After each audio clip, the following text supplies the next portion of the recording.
Welcome to Silent Screams, where darkness, whispers, and terror await you. Are you ready to confront your fears?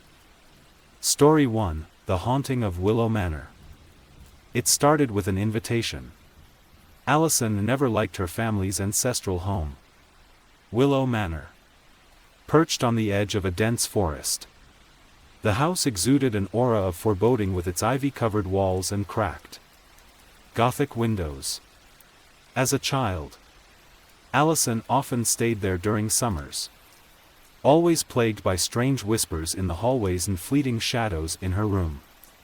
When her estranged Uncle Henry died suddenly, leaving her the estate, she hesitated to return. Yet curiosity and financial necessity compelled her. The lawyer's letter was simple: "You are the sole inheritor. Come and claim what is yours."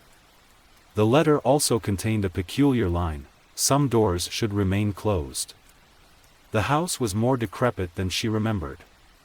The once lush gardens were overgrown, the fountain in the courtyard dry and cracked. Inside, the air was thick, stale, and carried a faint metallic tang. Allison began exploring the manor, each creak of the floorboards amplifying her unease. In the study, she found Henry's journal.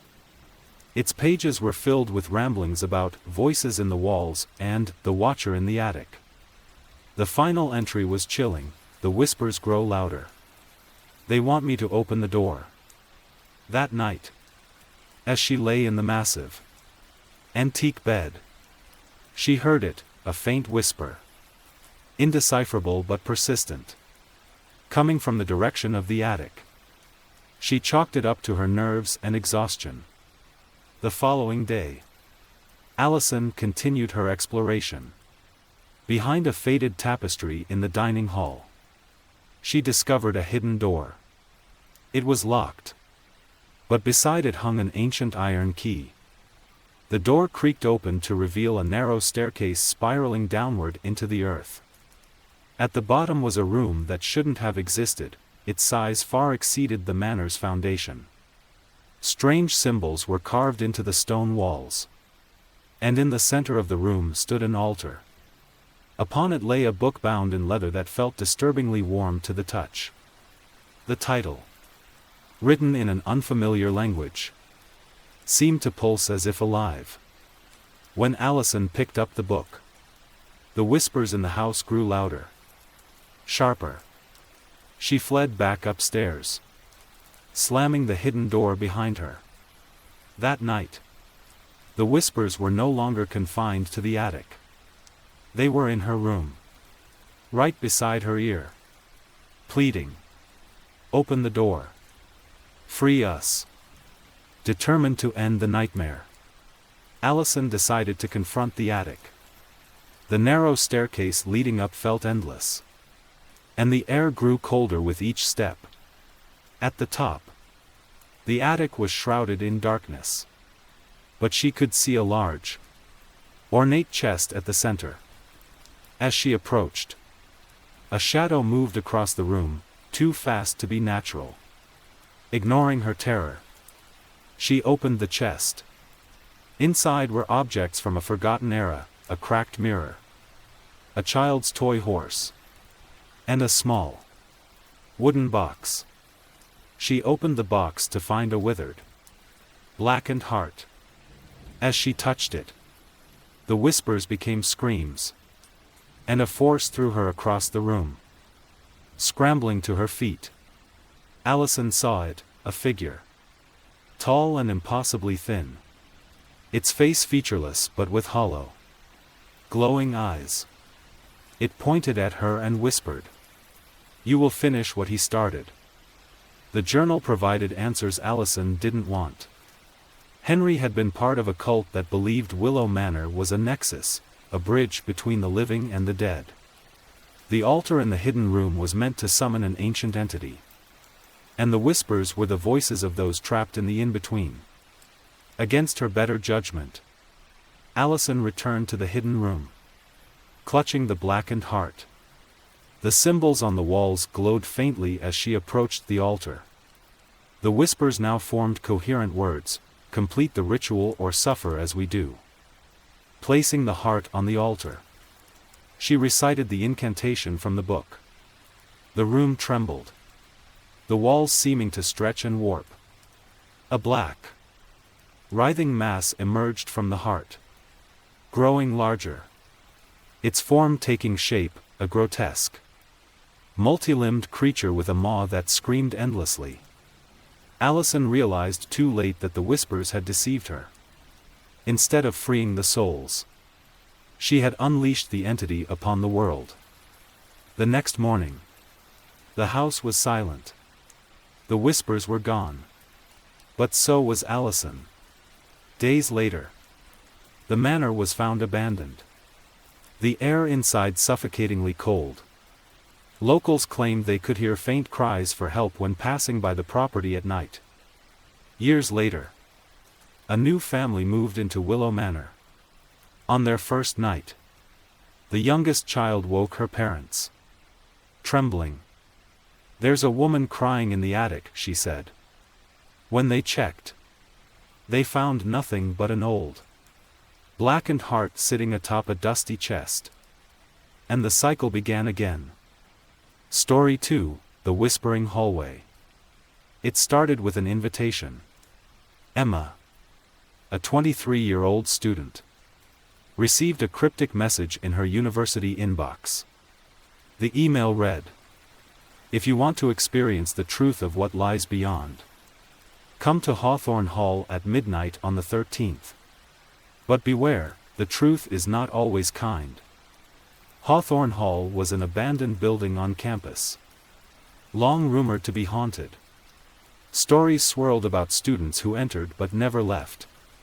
Whispers of shadowy figures, and the strange humming sound that supposedly came from nowhere. Curiosity got the better of Emma. After all, she was a skeptic. Ghosts? Curses? Ridiculous. But something about that message felt personal. It didn't feel like spam or a prank. She couldn't resist. The night of the 13th was bitterly cold. The wind howled through barren trees as Emma approached the decrepit building. Its silhouette loomed against the dark sky, windows like hollow eyes watching her every step. Emma's flashlight flickered, casting erratic beams on the overgrown path leading to the entrance. Her footsteps echoed against the stone steps as she pushed open the heavy oak doors. Inside, the air was heavy, almost suffocating. Dust motes floated in the dim light of her flickering beam. The silence was unnatural, no creaks, no wind, just a suffocating stillness. Then, she heard it, a faint hum. It was barely audible at first, like a distant machine. But as Emma walked deeper into the building, the sound grew louder, resonating in her chest. It wasn't mechanical. It was alive. Emma turned down a long hallway. The walls were lined with broken picture frames.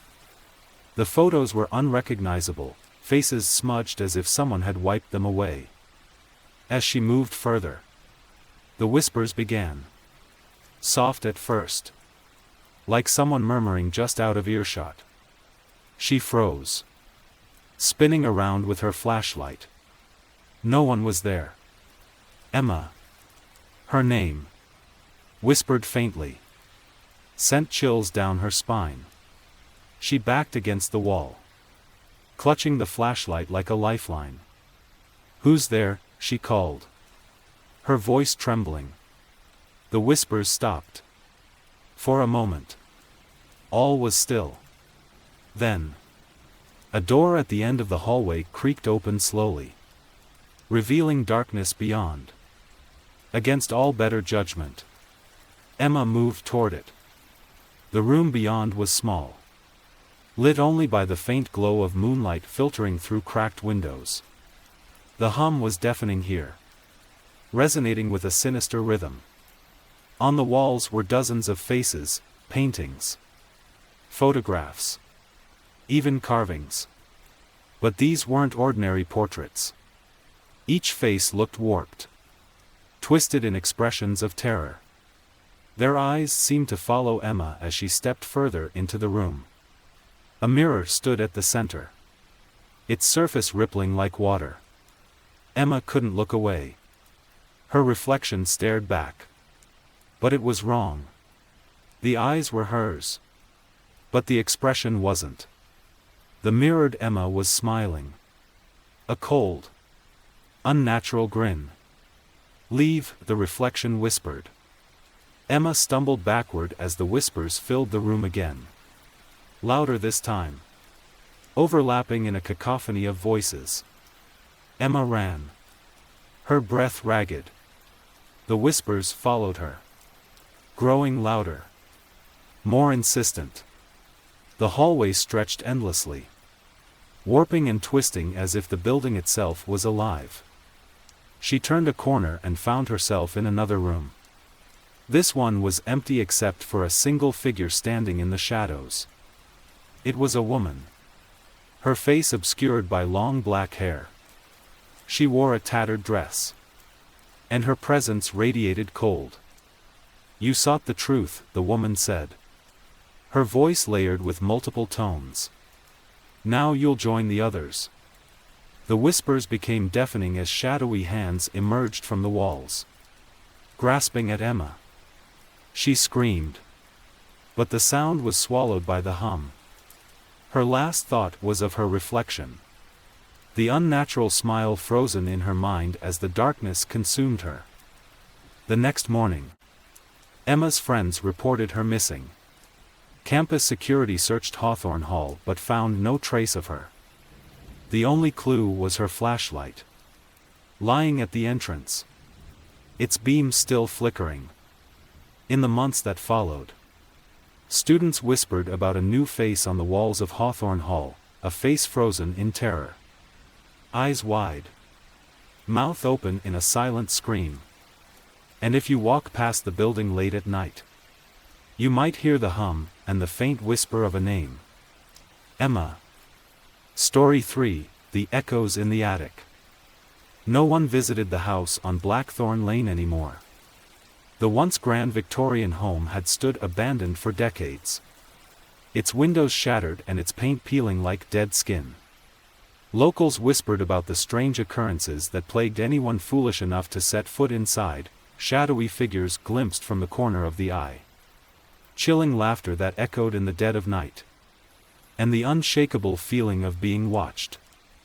When Leah Harper inherited the property from a distant relative she'd never met, she dismissed the stories as small-town superstition. An urban photographer with a penchant for documenting derelict spaces, Leah saw the house as an opportunity, both to explore its eerie beauty and to profit from its eventual sale. But as she approached the house that first day, her camera in hand, Leah couldn't ignore the unnatural stillness of the air. As though the house itself was holding its breath. Leah's first steps into the house were met with an overwhelming silence. Dust coated every surface, and cobwebs hung like ghostly curtains. Despite the eerie atmosphere, she was enthralled by the intricate woodwork and ornate architecture. It wasn't until she ventured into the parlor that she heard it, the faint sound of whispering.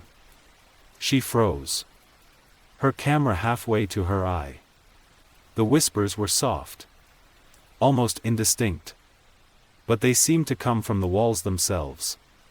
When she pressed her ear to the cold plaster, the voices grew clearer. "Why did you come back?" one voice hissed. "You'll never leave," another murmured, almost amused. Leah stumbled back, her heart pounding. She rationalized it as the wind or an auditory illusion. But the unease stayed with her. That night, as she lay in the musty guest bedroom, she couldn't shake the feeling that someone, or something, was watching her. The next day, Leah decided to explore the upper floors.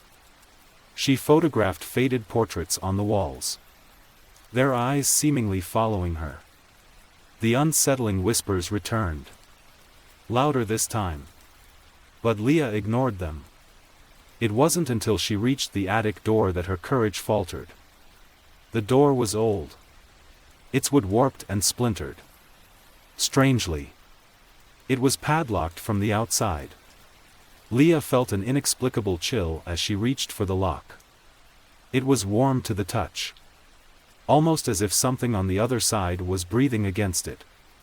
She hesitated but decided against forcing the door open. That night, she was awoken by a loud bang from above. The attic. The whispers came again, rising to an almost deafening crescendo. Her room grew cold. And when she dared to look toward the door, she saw it slowly creaking open. Nothing stood in the doorway. But the darkness beyond seemed alive, determined to uncover the house's secrets. Leah delved into the town's archives. She discovered that the house once belonged to the Blackthorne family, who vanished under mysterious circumstances in 1927. Rumors suggested that the patriarch, Elias Blackthorne, had been involved in occult practices, attempting to summon spirits to gain power and wealth. One photograph of the family caught Leah's attention. It depicted Elias standing with his wife and 2 young daughters. But something about the image was off. Leah couldn't put her finger on it until she noticed a shadowy figure in the background, a figure that wasn't human. When she returned to the house, she found the same portrait hanging in the dining room. This time, however, the shadowy figure was gone. Leah's final night in the house began with a resolve to confront whatever haunted it. Armed with a crowbar and a flashlight, she pried open the attic door. The air inside was stifling, heavy with the scent of decay.